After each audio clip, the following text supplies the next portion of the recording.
celebrate. There's a party going on right here, a celebration to last throughout the years. So bring your good times and your laughter too. We gon' celebrate your party with you. Come on now. Celebration. Let's all celebrate and have a good time. We gon' celebrate and have a good time. It's time to come together. It's up to you. What's your pleasure? Everyone around the world, come on!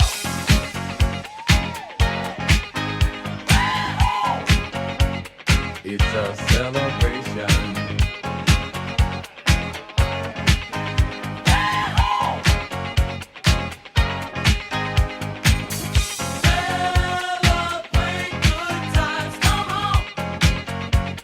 It's a celebration.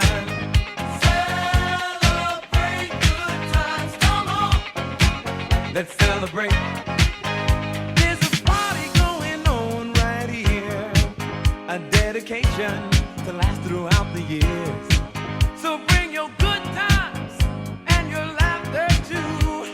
We gon' celebrate and party with you. Come on now. Let's all celebrate and have a good time, yeah, yeah. Celebration. We gon' celebrate and have a good time. It's time to come together. It's up to you. What's your pleasure? Everyone around the world, come on!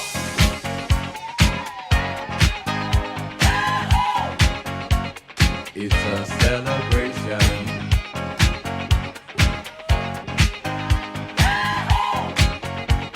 It's a celebration. Celebrate good times, come on. Let's celebrate. Come on now. Celebrate good times, come on. Let's celebrate. We're gonna have a good time tonight. Let's celebrate. It's alright. We're gonna have a good time tonight. Let's celebrate. It's alright, baby. We're gonna have a good time tonight. Let's celebrate. It's alright. We're gonna have a good time tonight. Let's celebrate. It's alright.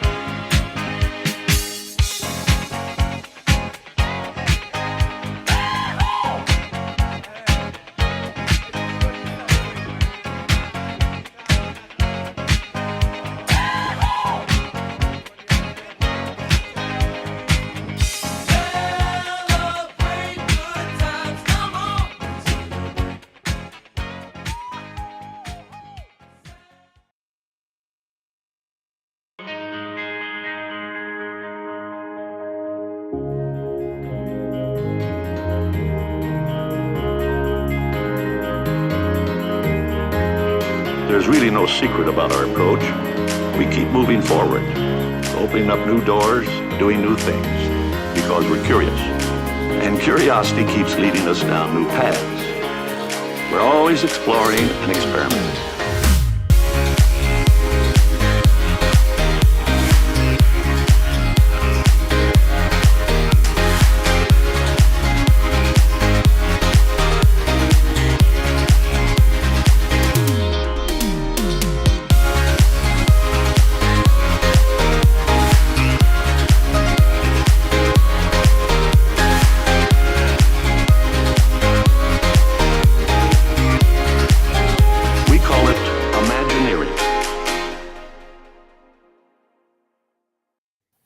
Well, hello, everyone. Welcome to the ImagineEars Disney Podcast. I am your host, Matt, and I'm joined, as always, by my good friend and co-host, Susie. This is our 200th episode. I cannot believe it. Can you? How have we crazy. done this 199 other times?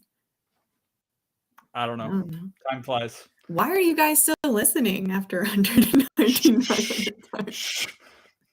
Trying to get people to listen. I know. It blows my mind. I can't believe it. Well, first, congrats to you. Congrats to me. And to Congrats you as us. well. Look so. at us. Who would have Couldn't thought? have done it without you. Oh, I couldn't have done it without you. Literally, blast. before the show, helping me with an issue with my mic. Literally could not do this without you. We have mic issues with Susie just about every week. I don't know. My computer just is like, well, I don't know what to do with this thing that you plug into me every week. Oh. Anyway.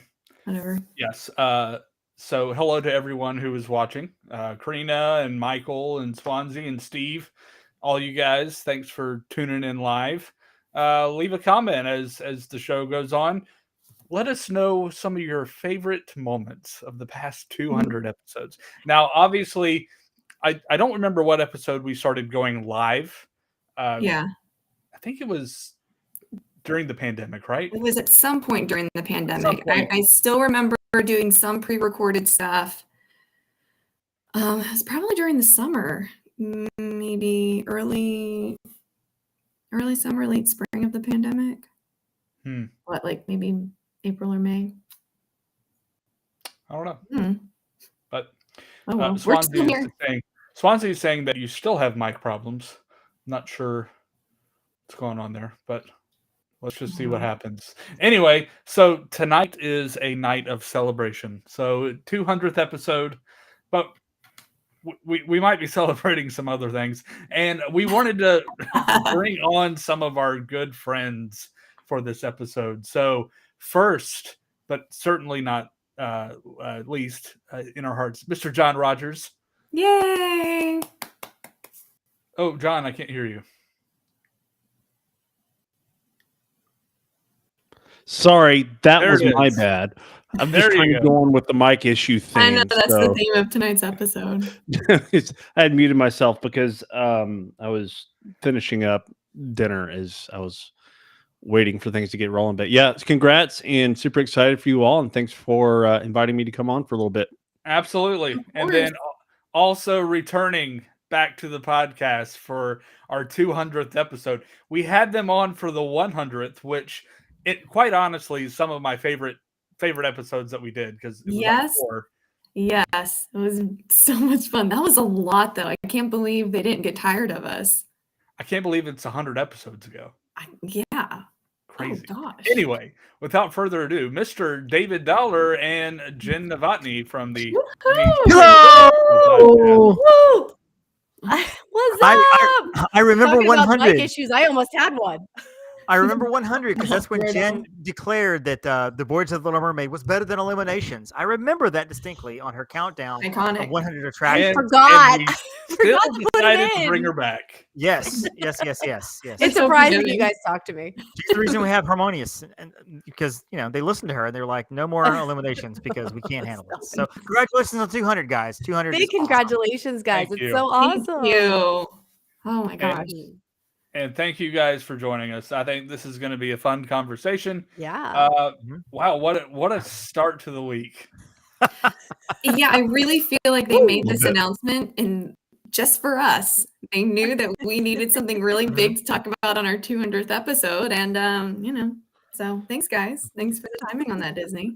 Yeah, I was sitting down watching TV, watching Netflix, and I was watching 1899, the first episode of that. I've heard good things. It's like mind-blowingly crazy. And then I was tweeting about it, and then all of a sudden, Twitter blew up. And then I turned off the TV. A lot. Yeah. And then was just glued to Twitter for the next 2 hours. And you called me. I did. I was asleep. It was only like 9 o'clock. Look, I don't call you late at night unless there's a really, really important. This was crazy. So, well, old Bob made it 999 days. Did he really? Wasn't room for one more. I mean, I think Nope. that's literally the best meme I've seen. Oh my gosh, is that memes real, have been Matt? on point. No, Yeah. it Yeah. actually is real. He made it 999 days. Yes. God has a Oh, sense of boy. humor. The Tron construction outlived him. So I was trying to come up with what other list.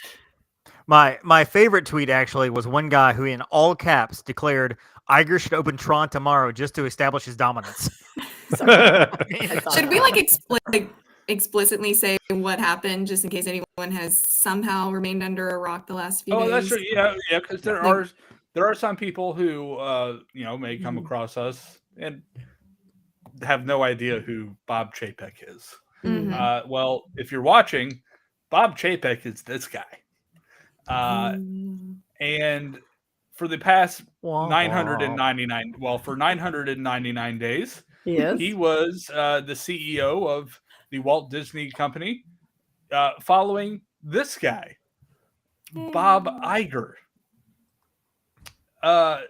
So Bob Iger's tenure, which lasted a very long time, during his tenure, we got things like we acquired Star Wars and Marvel, and all of the Fox acquisition was at the tail end of his, right? Pixar Yeah. too. Pixar. Yeah, Yep. Pixar. Yeah, but I Mhm. feel like we still have to attribute the Fox acquisition to him to a degree, because like in terms of negotiations and that kind of stuff is in the works for so long. I think he gets credit for that. So Bob Iger stepped down, and then Bob Chapek, for the past couple of years or so, has been at the helm of the Walt Disney Company, and he's made some decisions that may or may not have sat well with the Disney community, with the Disney fans. And look, I think Chapek was just a money guy. I think his focus was on to make Disney as much money as possible, which is great for the shareholders. Well, and that's not a bad goal for a CEO, but I think his method around doing it is the problem. I think where they place the value. And what was his quote less than a month ago regarding animated movies? The guy But just adults does not, don't watch animated movies. yeah, Adults this don't man watch them. clearly has no concept for what Disney is, what the fans are, what they like, and what we value. I think that's a huge problem. Well, he declared early on that he wanted Disney to be a data-driven company, and Iger warned him, "Don't lose your creative. Do not dismiss the creative." And he was like, "We're not creative. We're data. That's what we are. We're going to be." And restructured that in a way. Yeah, and I think that, to that point, they got, their success was in their creativity. The success is in the storytelling. And if you stop doing that, then, well, sometimes, although it might look good on paper, it doesn't, Right. But you're not giving doesn't people a always- reason now to spend that money. They don't correct. feel like they're getting something out of it. They don't have that feeling like they used to have. And I think in probably more ways than one, every person in this show right now is connected to some cast member in some way. And we just know the inside they are happy. The creatives at Disney are happy. It'll take a while, I feel like, for the culture to trickle down to day to day in the park. But this is obviously the first step in the journey. And I'm not naive enough to believe that, Iger is going to come in and change everything right off the bat, or, because he's probably going to keep a lot of things in place. Like all the people are like, oh, get rid of Genie Plus. Genie Plus is never leaving. Like That's not happening. they're making money off that. Those aren't the things that need to be changed. But I think, Susie was talking about the cast member response on social media. And I think that's kind of the biggest tell for me. The person in place now is at least someone who has the social skills to be able to communicate with the people that work for him. Yeah, the email came out. It was like, around 9:00 last night. It was something like that, because I do have cast member friends, and I got texts like all at once. I just remember back to the 50th. They did not let that man on the main stage the day of. No one wants to hear from him. No one cares what you have to say. You know, he's walking through a crowd. People avoid him like the plague. He's not approachable. Talking about Chapek, it's just been. I don't know. I don't know. And I'm tired of blame being given to the pandemic because we look across, town and see what Universal's been doing. Universal hasn't lost their magic. Universal hasn't lost, crowds. They're still going up. And so leadership plays a huge role in that kind of stuff. I think that's one of the things I'm most excited about, and I've been talking about this forever. Jen and I've talked her ear off about this.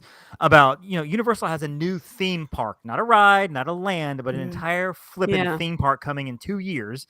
And so I don't feel as of right now Disney has done anything on the offensive. Like they're just kind of going, okay, we got Tron coming and Guardians just opened, yay!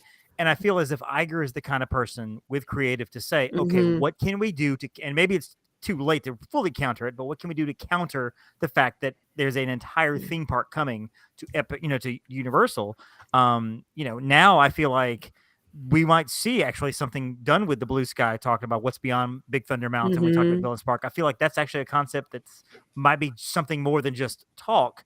And as I've joked before, I feel like Destination D this year or next year when it comes out is going to be on fire. Because I feel like they're going to have a ton of announcements going, okay, here's all the stuff we got, because D23 last year was a huge disappointment. Yeah. I think the, the biggest thing right now is, and I think I saw some kind of screen grabs of the email that went out, and Iger addressed this a little bit, is for especially the parks cast members, let's talk about them specifically, to sort of be reminded of their identity and who they are.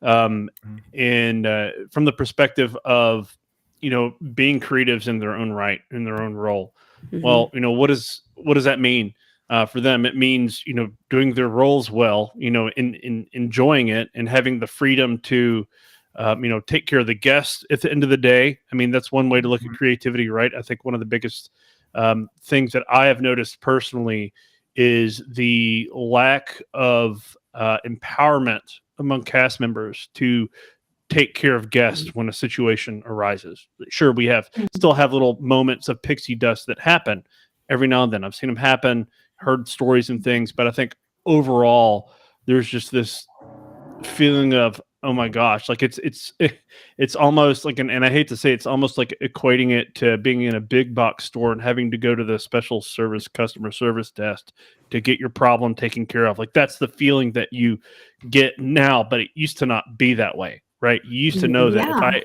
if I'm going to guest services, if I'm going to whoever, things will be taken care of. Like, and it's just, I don't get that feeling on the phone or in person. I'm looking forward to seeing the shift, hopefully, in emotion and in, again, how the cast members are empowered moving forward.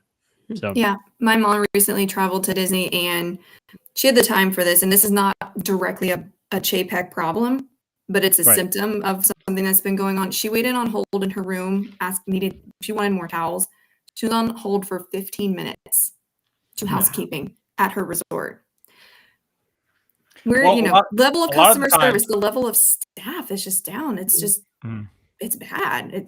And again, that will take time to day-to-day get into the stuff, bring back that magic, but giving them back that freedom to just be happy and enjoy being cast members. I know for a long time now, like if you were at a resort and you tried to call the resort number, it wasn't actually the front desk of your resort. It's some like it's like a guest services call center. Nowhere near call your resort anymore. Yeah, I don't understand. Crazy. But yeah, I think a lot of emphasis was put on streaming services, which is fine, but you also have to take care of your parks and resorts. Yep. And I think the parks and resorts experience has suffered over the past couple of years. And, we can blame the pandemic all we want, but look, if you're not feeding the resources that you have to upkeep the parks, I mean, gosh, like I'm trying not to complain too much, but I went with a group. A lot of them were first timers to Disney this past Friday. I was down in Orlando.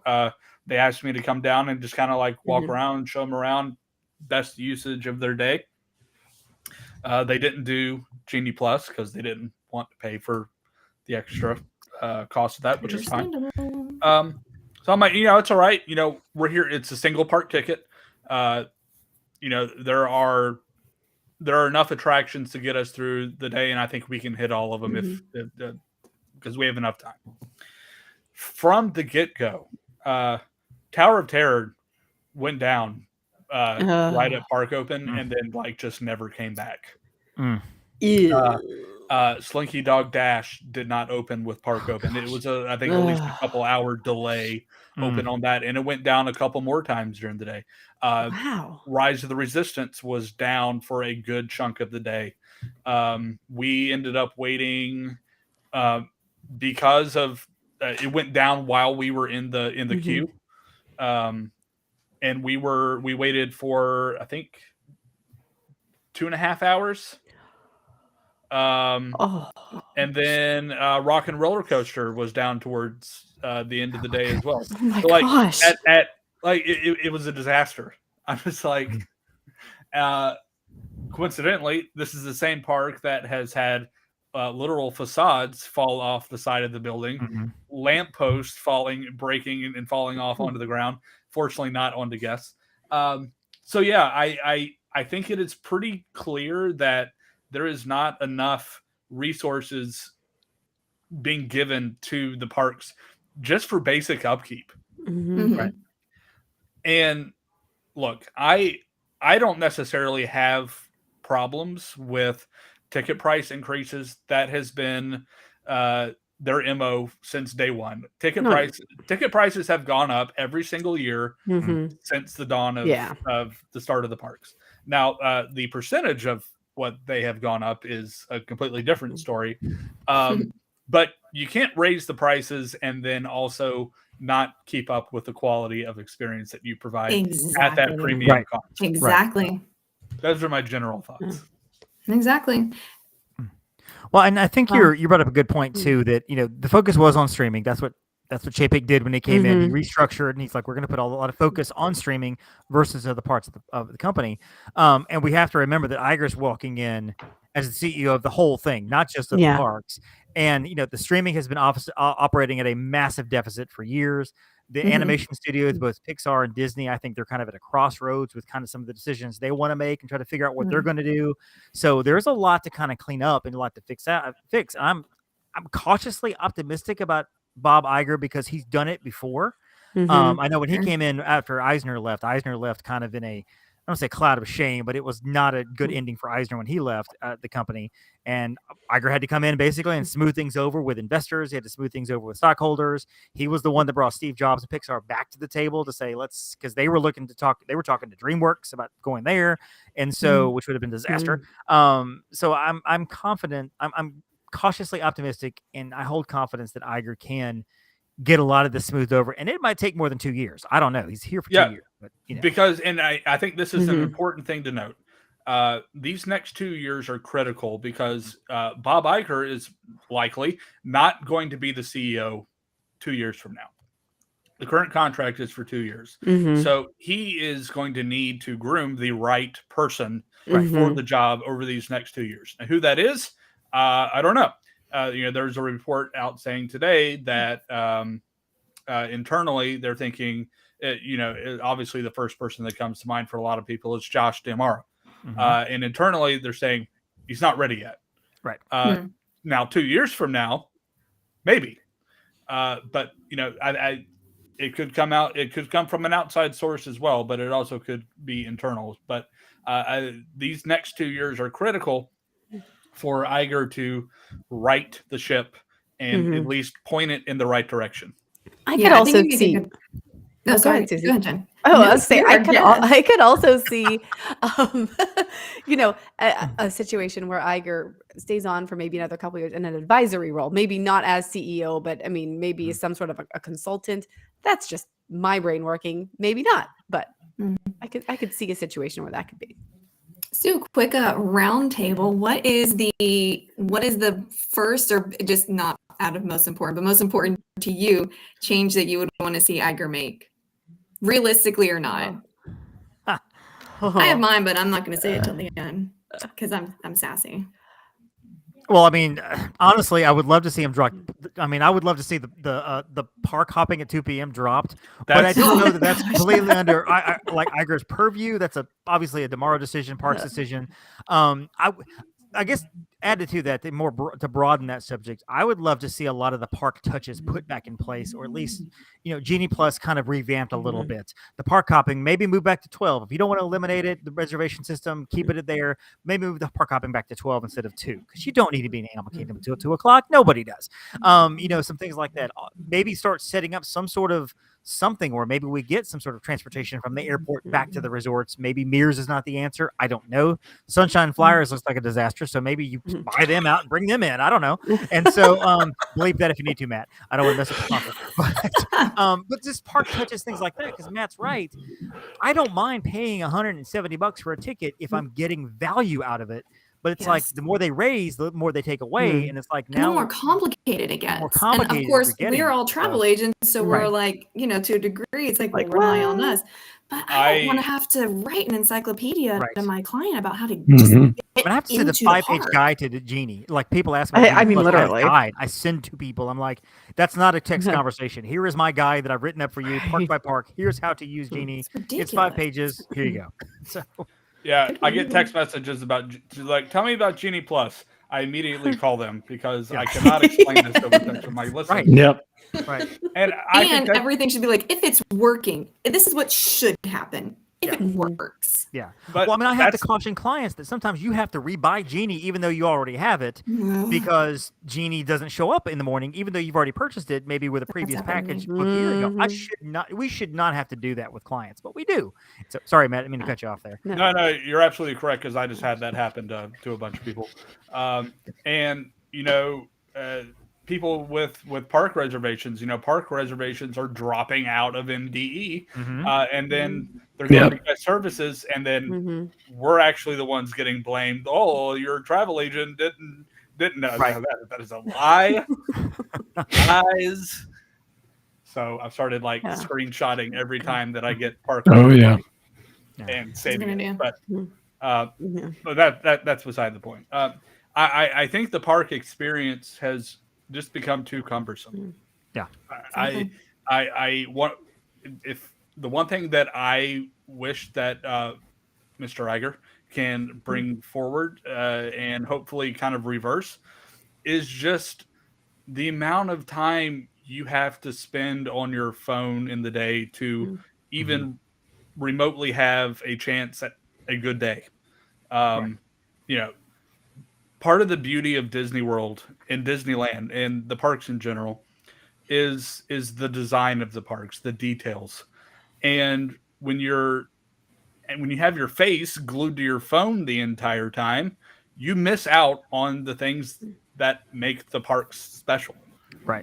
And those details that they put in the queue, things like that. So, I wish. But Matt, they have audio snippets in Genie you can listen to. Oh my gosh! Mansion.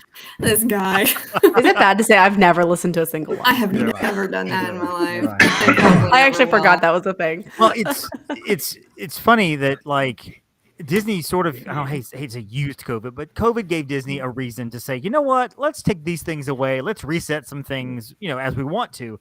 I almost feel like Iger has that chance now. But, the previous administration, they tried this. It didn't work. We're going to change it. So he doesn't have to admit defeat. He can just say, didn't work. We're changing it. New system. Renovating Genie Plus. I don't mind a paid Fast Pass system if it works. Yeah, I don't mind that if it works. Makes sense. There was a time during the pandemic where the parks were open and we did not have Genie. So this is pre-Genie, but also Fast Pass was not available. It's also pre-full capacity, I feel like, for a lot of the time. Yeah, it was still limited. Right. So, and there's a really great documentary on the Fast Pass system on YouTube, Defunct Land. Yes. Please go check it out. It's amazing. So good. But, I mean, they pretty much showed that standby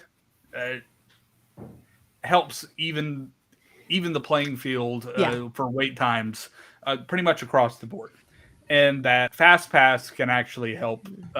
Can hinder that. Again, I don't see this happening because now they're making money off of Genie Plus now, but I almost wish that. I know this is my big controversial statement for tonight. I wish that they would go to the price point that Universal has in place, where you want the unlimited express pass. Here's the price for it. You pay it.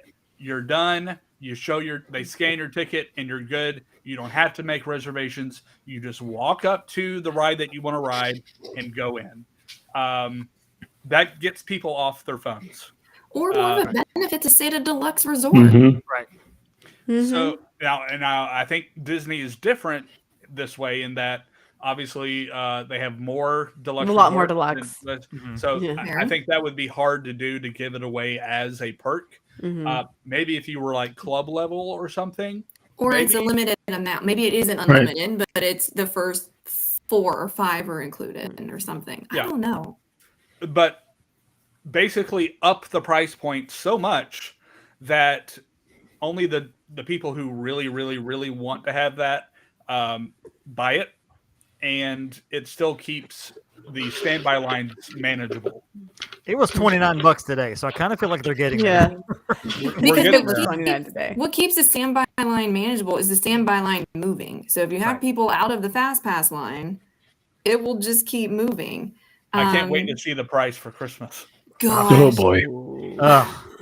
It's going to be that's going to be predicting brutal. 35 per person per day over Christmas week. Listen, That wouldn't guys, surprise I booked me. a trip last Tuesday for a family of 4 for this coming Friday, Saturday, Sunday, and I was like, you're not going to find anything. You would not believe the availability for the resorts. Up until yesterday, like the entire weekend had like all park reservations for all 4 parks. Magic Kingdom was the only one that was iffy, and that was on Sunday. I think it's maybe they're starting to catch up with them a little bit. If the weekend of Thanksgiving was full enough that I sent them Port Orleans. I sent them they booked Port Orleans, but at one point they were considering the theme park view from the main tower at Contemporary was open. So, whatever we're talking about, it may have finally started to also on their end, they're starting to see like, hey, all of these changes are finally, people are used to everything being open now. They made their Disney pilgrimage since COVID, but now with the prices being back up, everyone's kind of reined in a little bit. So we'll see. And we don't know, all of that back end stuff yet, but that may be finally hitting them where it hurts. I think that's a really good point, because I was thinking about that earlier, how revenge travel is kind of the travel agent term that we've been talking about, how like people are like, I got to get out of my house now, be cooped up for a year. I'm going to somewhere. And so they go. And so we've had a lot of travel this year because people are using that money they saved over the COVID because they couldn't get out. Well, I feel like we're starting to hit the tail end of that whole push of revenge travel. And I feel up until now, Disney's like, look at our parks are full. We can charge whatever we want. We're getting paid. This is great. But what are they going to do when that travel boom starts slowing down and suddenly people aren't filling the resorts because it is too high, not buying the Genie Plus, not buying tickets because it is too high? We know they're not going to lower ticket prices. And so obviously, here comes the promos, which I think I've been predicting that free Genie Plus will be the free dining of this day and age. So I feel like that's what's going to happen sometime next year. But first of all, is dining never coming back? By the way, no, I don't think so. Well, it's going to be astronomical. I get asked all the time. And not everything. The thing is, Yep. not all of the restaurants are open. They don't have enough staffing. Some of the restaurants are not open 7 days a week. Yeah. Not all of the meals are back. Sad. So until they can get that staffing issue fixed, which goes into my wish, which is that we can fix the staff shortage, which we can't say is Very like good. Chapek fault necessarily, because everywhere is experiencing staff shortages, right? But so many people do have this desire and dream to work for the mouse. Literally, I can't think of a time where they haven't had so many applicants, right?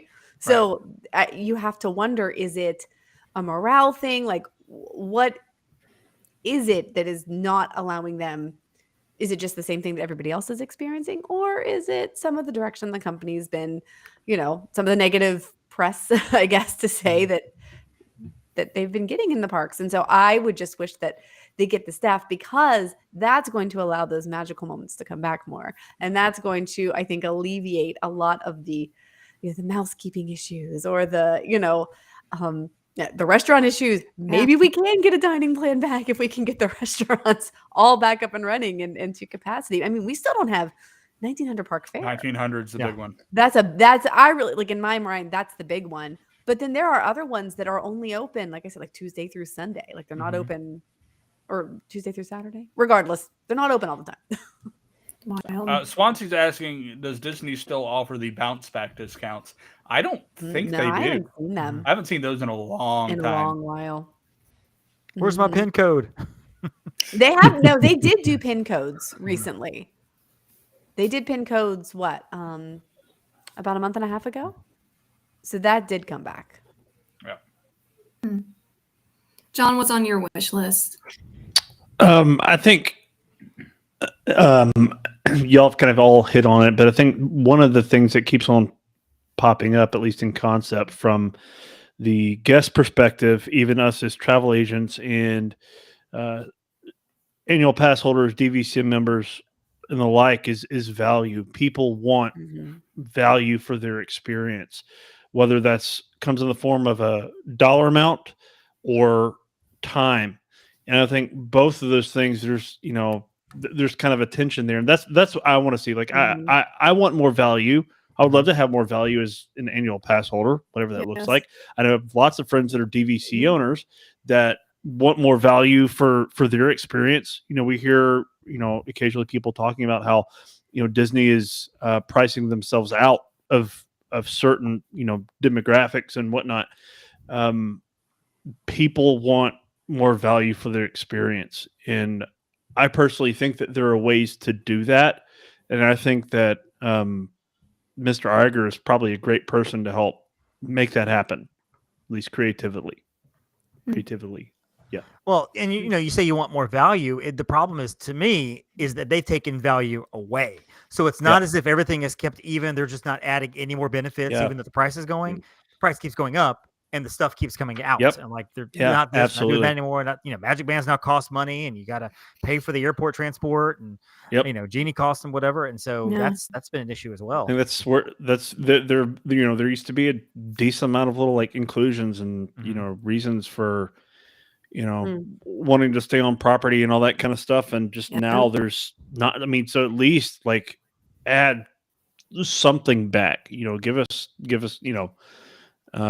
something to help make that experience more magical, because it used to be like from the time you started planning your trip, or at least from the time you drive under the Walt Disney World arch, I mean you're there, you're part of the show, right? I mean, there's a reason why there are cast members called cast members, so why not let that value extend out? Give us something else to make that experience more magical, more seamless. But with your package, you're still getting 10% off at Splitsville. Hey, don't forget about the mini golf. That's right. Oh my god! Before 4 p.m., by the way. Before 4 p.m. Hey, do not beggars can't be choosers. Winter Summerland. That is a great 18-hole course. Monty's also asking, annual pass prices just went up. Thoughts on the sales of passes coming back? Please. Well, the cost doesn't go up until December 1st, I believe, is when that price goes into. Is it the same as tickets? 8th? Something like that. 8th. Okay, December, whatever date that is. If they're going to put those back up for sale, I would think that they probably will wait till after the cost increase. It'll be next year before they do it. It won't be this year. I wish at that point that. I mean, I saw a I don't know, news article somewhere that said that there are a handful of things that were on the table for Disney to consider to increase revenue, and resale of annual passes was one of them. Discounts, like hotel discounts, and there was like one more that I think I'm missing. That was kind of, maybe it was dining plan was it? I can't really remember. But if Disney's hurting, all that to say is that's, I mean, there obviously seems to be a pent up demand for annual passes. So Yeah. Yeah. I mean, I have complained extensively on the show about the increase in prices for annual pass holders, especially because I have friends who got priced out this time. And it wasn't just the prices because they restructured the calendar of blackout dates. And so for Florida residents, holiday weekends are our bread and butter. Like Martin Luther King weekend, Memorial Day weekend, taking that away from a pretty moderate price point. You know, friends who are teachers or other, you know, young professionals were like, well, that's when we would go. So I would need all of that. I don't know what they would do for that being restructured, but that was just the easy thing about being a pass holder. It does still pay for itself pretty quickly. I've got the Sorcerer Pass.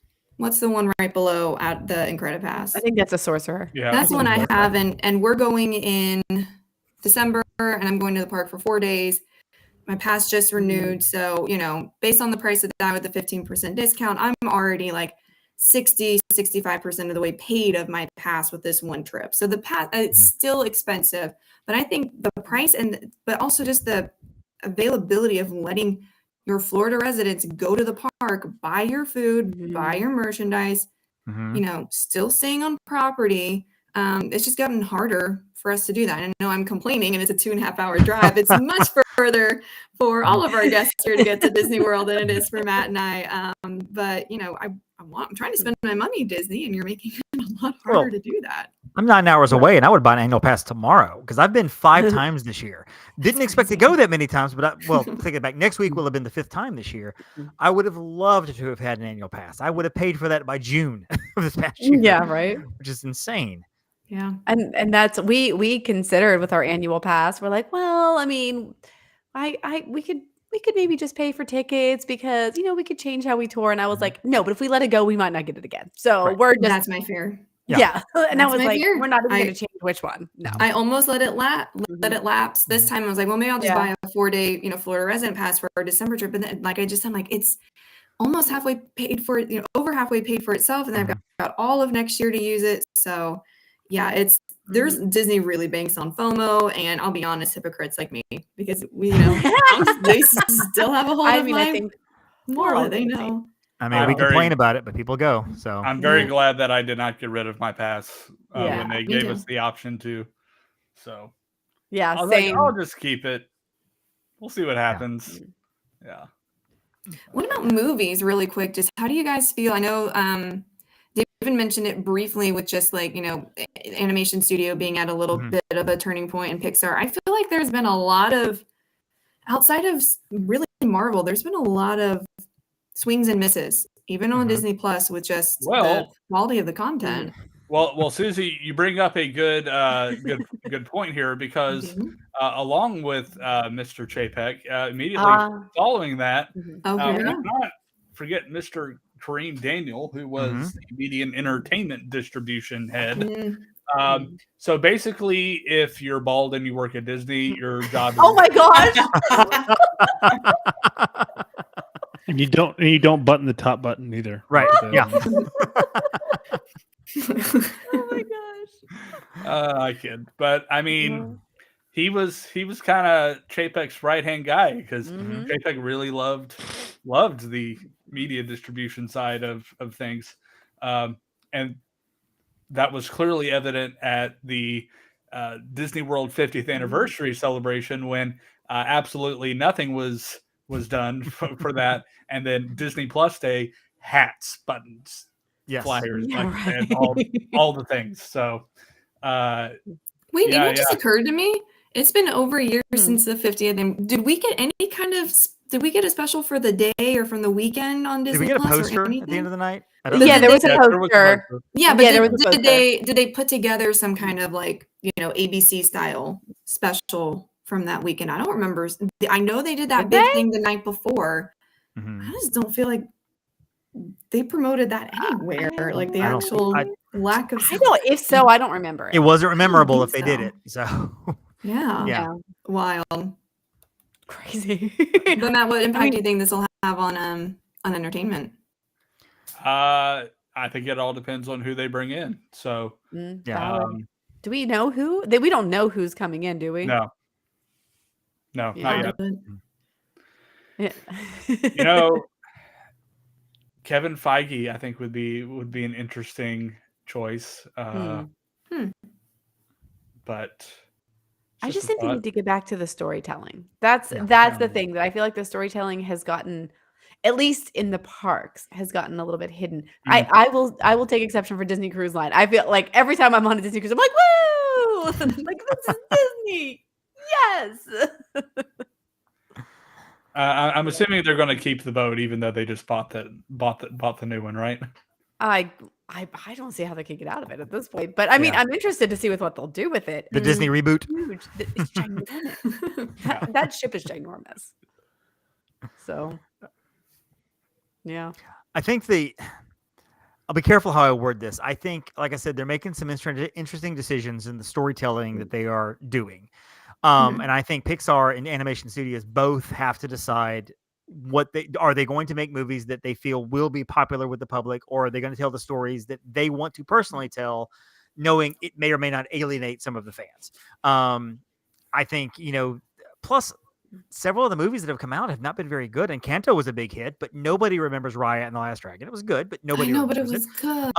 And Jen and I talked about this last week on our show, how we felt as if Soul and Onward were casualties of COVID, because both were great movies, and they got just swallowed by COVID, and nobody remembers. I love because Soul. And Onward especially that was a great movie. It just got swallowed, and so they had to throw Turning Red and Luca on there, which basically just kind of went on Disney Plus and just kind of fizzled. I mean, Turning Red, they're trying to do some stuff in the parks, but nobody does a lot of Turning Red stuff. I don't feel like it's Pinocchio. really... So exactly.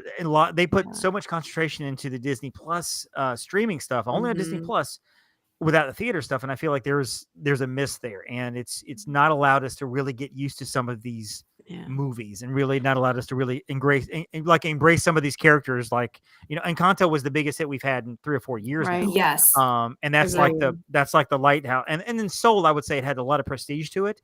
I would have loved to have seen Soul on an IMAX screen. That would have been beautiful. It would have been incredible, but I feel like... David, so are you not excited to see Strange World this weekend? I am not. I didn't even remember it was coming out. Could not. And that's the the only thing. reason- Nobody knows it's coming. Literally, I was just like, oh, that's coming out? Oh. 5 years ago, Frozen 2, it's all you heard. Frozen 2. That's all you could hear was the sequel to Frozen 2. With Strange World, they're doing some stuff with the story. I feel like they're just putting it out there. Okay, we're going to see what happens with this. How's this going to be received? And then we'll decide from here what we do with our next films. I'll go see it because I also have a movie podcast. But beyond that, I honestly, I don't want to say I don't care, but I kind of don't. I mean, I kind of don't. No, that's coming to the theater, though, not just Disney Plus. Plus. Just theaters. Theaters only. Just the theaters, because this is their big theatrical release. This is the 61st theatrical animated film from Disney. So because I feel like Disney Plus with the Disney Plus releases, during COVID. You know what? That was a great idea because nobody could go to a theater anyway. You got to get, you got to get the movie out, purchase it for what $19.99 or whatever it was until it becomes free. So, I mean, that wasn't a bad idea then. That I just to keep doing straight to Disney Plus.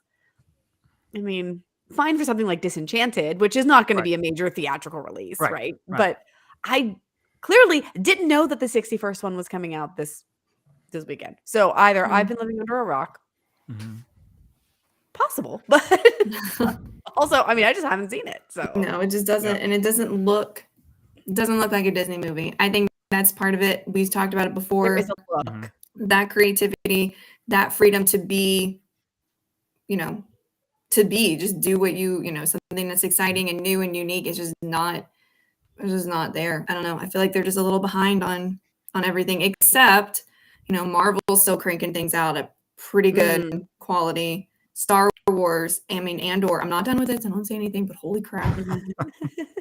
Andor is amazing. About Andor. How far along are you? About halfway. So you say, I'm sorry, you say Marvel. Michael in the chat and I've had this conversation. We both think Phase 4 has been a mess, like just all over the place.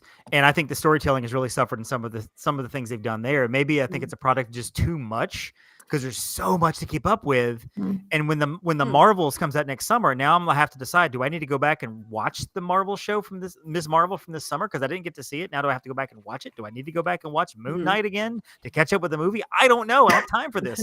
And so I'm looking forward to something with Marvel, kind of bringing it all back together. Film wise, Yes. the theatrical The film. releases have been. I think I'll lean on that a little more than the Disney Plus stuff, but the Right. films have been pretty consistent. Still within the last couple years. I think the Feige suggestion is It's interesting. interesting. Move him over. Time will tell. Time will Well, tell. any last thoughts on Mr. Chapek, Mr. Iger, the future? I have one final thought. Swansea in the chat there asking the questions on down there, basically asking if Iger was the one that appointed Chapek, which brings up a good point. And this is just really all I've kind of studied in the last couple of days because I've been just absorbed by this whole thing. Nothing else is happening. I got to study this. I do know that Iger is big on legacy. He wants his legacy at Disney to be something strong. And he feels as if the failure of Chapek has been kind of a stain on his legacy because he's only coming back for $1 million a year. There are a lot of bonuses structured in there, so he's going to make good bank beyond that. But his salary is $1 million a year for somebody like Bob Iger, who led this company for 15 years. So I think part of that is the fact that he appointed Chapek. It didn't work out, and I think Iger wants to come back and fix that. So when he leaves, he knows we won't look back later on and go, oh, Iger was great. He also brought Chapek. We'll be able to say Iger was great. He brought Chapek, but then he fixed it. And so I think that's to answer that question. I think legacy is massive with Iger. That is good insight. Yeah. I'm hopeful. I am hopeful because, I think that Iger has done a lot of good things for the company. And there is no CEO out there that you could say, they did everything perfect and they're wonderful all the time. Listen, there were things when Iger was in office. Did you say in office for a CEO? when he was in charge, the people would be like, oh, Iger, why'd you do that? But I think as a whole, definitely the good outweighed what people were like annoyed at, right? So I think that there are a lot of positive directions and you can just sort of feel everybody's, okay, we're going to be okay. Optimistic. There's lots of optimism. Cautiously optimistic. Yep. Correct. So, well, hopefully, in the end, Iger coming out of the Disney vault will be Chapek going in the Disney vault. Hopefully that will go well. Oh my Lord, Matt. He's been working on that all night. That was good. That's solid. I appreciated that joke. You're welcome. And I appreciate you guys coming on and humoring us. So Yeah, thanks, guys. This was a good one to get a lot This of is different fun. perspective on. Yeah. This was fun. Who said it earlier? Karina said we had a lot to celebrate tonight, and we do. And some of that is you guys, our friends, who through podcasting and travel agenting and different things like that, we've been able to interact with, and then more to celebrate people in the comments who watch the show, who comment, our patrons, our clients. We had some clients travel 3 weeks ago. Had a big group there, and we've got some more traveling in January from the show. And I'm just so thankful. This has been such a crazy ride, and 200 episodes is a lot. And, Matt, thank you for asking me to do this and meeting at Bold Bean Coffee one day to plot out a couple of episodes. I did not think we'd get to 200. Did not think we'd have guest stars and friends and followers and clients and a little community. So thank you. And thanks to all of you guys here, whether you're literally on screen or commenting or listening. It's been a good 4.5 years. it has been great. I do have a question for Matt and Susie. First of all, congratulations again to 200. You guys are fantastic. I love listening to you guys. The chemistry you have is great. You're both very good on the mic, separate and together. But what was 200 going to be about up until about Sunday, 8 p.m. ish? Up until that time, what was 200 going to be about? Or is that now going to be 201 or 300? Honestly, I was just thinking we were just going to look back and be like, oh, what were some of the episodes that we really loved? And that's part of the reason why we brought you guys on, because I think really the 100 best attractions at Disney was That was awesome. Yeah, was it a was lot of fun. fun. That was really 4 good. episodes long. That was a lot, friends. That was And- good. And I think John just kind of chiming in with, what has it been like as a travel agent in the podcast space, especially during the pandemic. I think that was just an interesting time. Glad we're through it, but here we are. We made it. So We did. Yeah, well, it was gonna be, and then we were also, it's Thanksgiving week, and so just, we're just gonna play the sappy card and be like, we're so thankful. We are, but yeah, Disney really came along and gave us just the absolute best setup for a 200th episode because this is a huge milestone for the company. It's a huge milestone for us. We keep using the word celebrate, Historical. and it's a lot happening. So yeah, this is right up there with leadership change. 200 episodes. I can This is monumentous. This should be trending on the socials. oh yeah. Us and the Bobs. Absolutely. So, It's like take Chapek off our website, but yeah. but we can't thank you guys enough. Not just for just coming on, but for your friendship. You guys mean so much to us. And we cannot wait to see what the future holds. So for sure.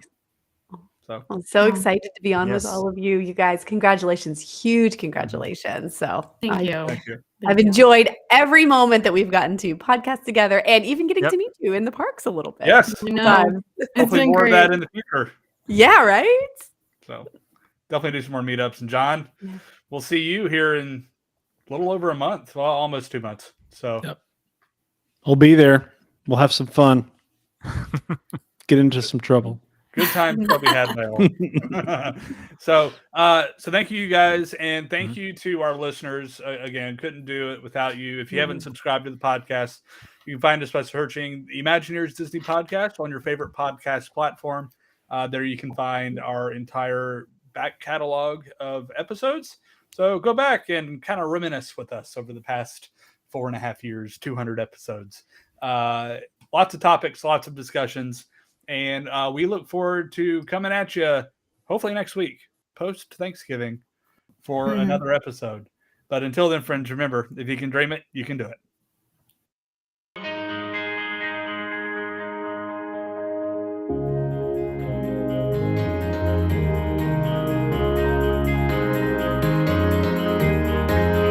There's really no secret about our approach. We keep moving forward, opening up new doors, doing new things, because we're curious.